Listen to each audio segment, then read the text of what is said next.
Hey, what's up, guys? It's your boy ScubaSteve.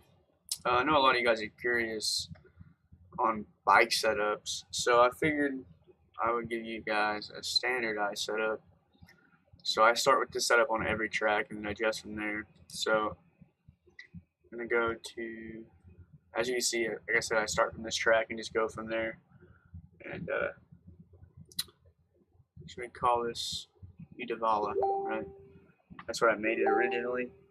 This setup really work anywhere, guys. So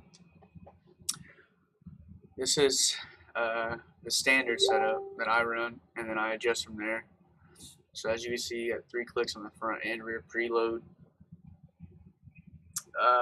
I've actually kind of went away from this portion with my fork settings, but for most people, you know, if you hit the jumps right, this would be fine.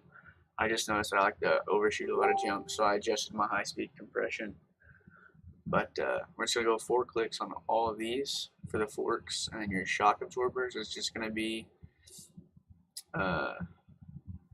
6 clicks on low speed and high speed compression, and 5 clicks on low speed extension and high speed extension. Now this is the one that you guys are really going to want to play with, your spring stiffness. So if the stiffer the springs, the more response you get out of the bike, but it means it's harder to ride. Just depends on your ride level. It comes stock. I believe it's right there. I think that's stock. So as you can see, these are pretty high, but I like to have a very responsive bike to go around the track. So that's what I use for gear ratios. I run a 1551 on a lot of tracks. It's a little different than most, and I like to get a lot out of my gears. So like in turns on a 250 4-stroke, you use this on a 450 as well.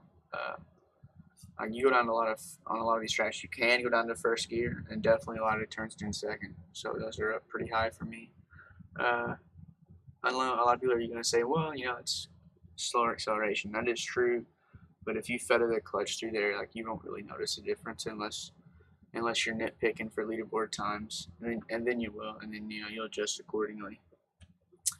But, you know, gear 3, 4, and 5 is pretty stock. You know, it's obviously stock besides it being on a 1551 Pinion and Crown, because stock is 1450. So that's what I do. Brake response, aggressive, like always. Accelerator mapping is also on aggressive. This is actually really important too. So this setup itself is on an intermediate wheelbase. It says right here, like, don't change the wheelbase to get better performance. For me, if it's a rainy track, I will most definitely be an intermediate or even long, depending on the track. If there's not a lot of turns, I'll go long, and if there's sharp turns, I'll go intermediate. But if the track isn't rainy, which I know is hard to find these days,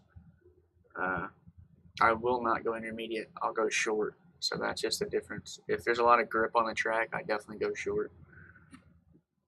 So we'll go back and just show you so you have some more time to see it. This is the setup that ScubaSteve 026 runs when I'm trying to figure out a track and where I want to adjust from. If you guys are PS4, you'll see me on the leaderboards. I'm on a lot of them that I've tried so far. So definitely, I mean, try this out and adjust from there. This is a really good setup to start on. It's what I started on. So hope you guys enjoyed it and check it out.